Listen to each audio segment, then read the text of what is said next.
আরামবাগ পৌরসভার ১৫ নম্বর ওয়ার্ডের দৌলতপুর এলাকায় এক বিজেপি মহিলা কর্মীর বাড়ির পাশে বোমাবাজির অভিযোগকে কেন্দ্র করে শনিবার গভীর রাতে ব্যাপক চাঞ্চল্যের সৃষ্টি হয়। ঘটনায় এলাকা জুড়ে আতঙ্ক ছড়িয়ে পড়ে। অভিযোগ, ওই এলাকার বাসিন্দা তথা বিজেপি কর্মী সঞ্চয়িতা মান্না কাজের সূত্রে বাড়ির বাইরে ছিলেন। সেই সময় বাড়িতে তার মা বাবা উপস্থিত ছিলেন।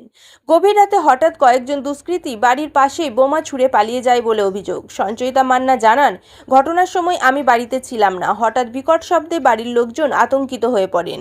কারা বা কেন এই ঘটনা ঘটিয়েছে সে বিষয়ে আমি নিশ্চিত নই, তবে বিষয়টি আরামবাগ থানায় জানানো হবে। স্থানীয় বাসিন্দাদের দাবি, বিস্ফোরণের শব্দ এতটাই তীব্র ছিল যে তারা আতঙ্কিত হয়ে পড়েন।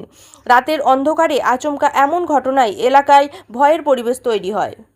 আমরা প্রশাসনের কাছে যাব, এটা যাতে সুবিচার হয় সেটা দেখতে চাই, যে কারা এইরকম কাজ করতে পারে এখানে বাড়ির সামনে। আমাদের এখানে ছোট রাস্তা, কোনো ফায়ার ব্রিগেড ঢুকবে না, কিছু না। রাত্রে যদি এইভাবে কোনো বাড়িতে আক্রমণ কেন, এটা তো বুঝতে পারলাম না যে কেন বা কী কারণে পড়েছে। তো আমরাও সেটা বুঝতে পারছি, ভাবছি যে কী কারণে হতে পারে এটা। তো যদিও বিজেপি সমর্থক হলেও মনে হয় না যে রাজনৈতিক দিক থেকে কোনো কারণবশত হবে, বা আমাদেরও কোনোভাবে বাইরে কোনো শত্রু আছে বলে আমরা মনে করি না। তবু বাড়ির সামনে এরকম জিনিসটা হয়েছে, আমরা খুবই সবাই আতঙ্কিত আছি। বাবা মা বয়স্ক হয়েছে, সবাই খুব আতঙ্কিত। বাড়িতে কে থাকে? বাড়িতে বাবা মা, আমি কর্মসূত্রে এখন আপাতত বাইরে থাকি। আজ কখন বাড়িতে এলেন বা কখন জানতে আমি পারলেন? বাড়িতে দুপুর 11টার দিকে খবর পাওয়ার পর ওখান থেকে বেরিয়ে আসতে আমার বিকেল 4:30 বেজে গেছে। তখন আমি থানায় গিয়েছিলাম, যেহেতু থানায় আজকে একটি সমস্যা চলছে, তাই আমি বাড়িতে আসায় সমস্ত কথাবার্তা বলে সবার সঙ্গে এখন যাব থানায়, আবার একবার যাব। কি বম বলে মনে হচ্ছে? মনে হচ্ছে তো কোনো বড় পেটো জাতীয় বমই মনে হচ্ছে। এত সুতো, এত দড়ি বাঁধা, গোটা উঠান বাড়ির মধ্যে পুরো ছাদে ভর্তি হয়ে আছে। হ্যাঁ, ওটা পুরো ঘাসে চাপা ছিল, ঘাসটাও নেই, পুরো গর্ত হয়ে গেছে। পেটো বলে মনে হচ্ছে, তাই তো? একদম তাই। বিজবি করেন বলেই কি আপনার উপর চড়াও? কি মনে হচ্ছে? মনে হচ্ছে তো এটা নিয়ে কোনো সমস্যা হওয়ার কথা নয়। আমরা রাজনৈতিক দিক থেকে এটা নাও হতে পারে, কিন্তু বলতে তো পারছি না কি কারণে হয়েছে। বাবা মা যেহেতু বয়স্ক, ওনারা ভয়ে আছে। আমার নাম সঞ্চয়িতা মান্না। প্রশাসনের কাছে আবেদন করব যাতে এটা নিয়ে ব্যবস্থা করা হয়। আপনি বিজেপির কোন দায়িত্বে আছেন? বিজেপি কর্মী। এটা কোন জায়গা? এটা দৌলতপুর 15 নম্বর ওয়ার্ড। এটা ফেলে দিতে পারবে। আমি নিজে দিদি, আমরা তো পাশাপাশি বাড়ি। আওয়াজ পেয়েছিলেন বোমের? হ্যাঁ, বমে আওয়াজ পেয়েছি। কেমন আওয়াজ হলো? মানে বিকট প্রচন্ড শব্দ? জোরে বিকট আওয়াজ, বিকট আওয়াজ একদম। কে বা কারা না, বোম ওইটা মারছে? তো দেখিনি, বলতে পারবো না। আমরা বাড়ি থেকে বেরোইনি।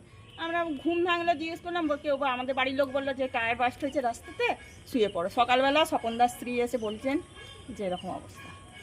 আতঙ্কে রয়েছেন নাকি? এটা একটু তো ভয় তো একটা থাকবে, এরকম জীবনে হয়নি পাড়ায় আমাদের। কখন কখন মোটামুটি? রাত্রি 2:20। আপনার নাম দিদি? মিঠু মুখার্জি। ঠিক। কারণটা কি? রাজনীতি করেন বলে? বিজেপি করেন বলে? হতে পারে, হয়তো আমার নিজের মেয়েও বিজেপি করে, আমরাও বিজেপি সমর্থন, সে কারণেও হতে পারে। আবার প্রতিবেশীরও কোনো শত্রুতা করতে পারে। কিন্তু রাত্রির 2:23 এরকম ভয়ঙ্কর বমের আওয়াজ পেলে যে কোনো লোক তো শিউরে উঠবে না, এইটা হচ্ছে ব্যাপার। তারপরে বমটা বাস্ট হওয়ার পর উনি যে চলে গেল ছেলেটা, ব্যাস এই পর্যন্তই আমি দেখেছি। কিন্তু কোনো মুখ বা নাম কিছু চিনতে পারেনি, না, তাই তো? না, না, না, না, আমি গেটই খুলি না, আমার তো গেট। কোনো কিছু দুষ্কৃতি মনে হচ্ছে? হ্যাঁ, দুষ্কৃতি? আমার মনে হচ্ছে কোনো দুষ্কৃতি নাই, পাশাপাশি কোনো লোকের মধ্যেই হতে পারে। আবার যেহেতু দেখিনি, সেটা আবার দুষ্কৃতি হতে পারে। এখন কে কার কি বম বলে মনে হচ্ছে?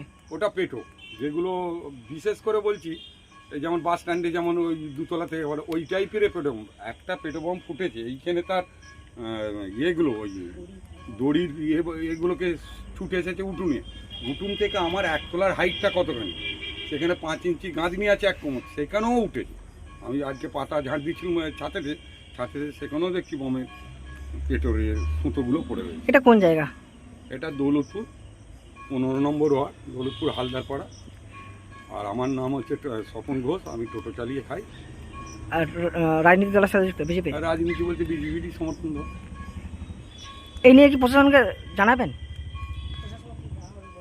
যা হবে একটা ওখানে ডায়েরি করে রাখা ভালো, এরপরও তো ঘটতে পারে। তারপরে এই বম ফাটার ফলে কি গোটা পাড়া কি আতঙ্কে রয়েছে? আতঙ্ক বলতে সেই তো রাত্রি 2:23 হয়েছে। তারপর তো সকালবেলা উঠে যে যার কর্মতে চলে গেছে। এবার পাশাপাশি লোককে জিজ্ঞাসা করা হয়নি।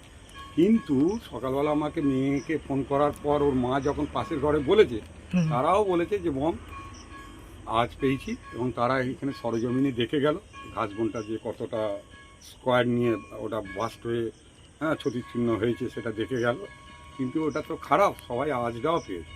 সেটা তো আমার পাশের বাড়ি ওই মিটি বলে একটি আমার প্রতিবেশী, সেও তো আপনাকে বললো যে হ্যাঁ বোমের আওয়াজ পেয়েছি।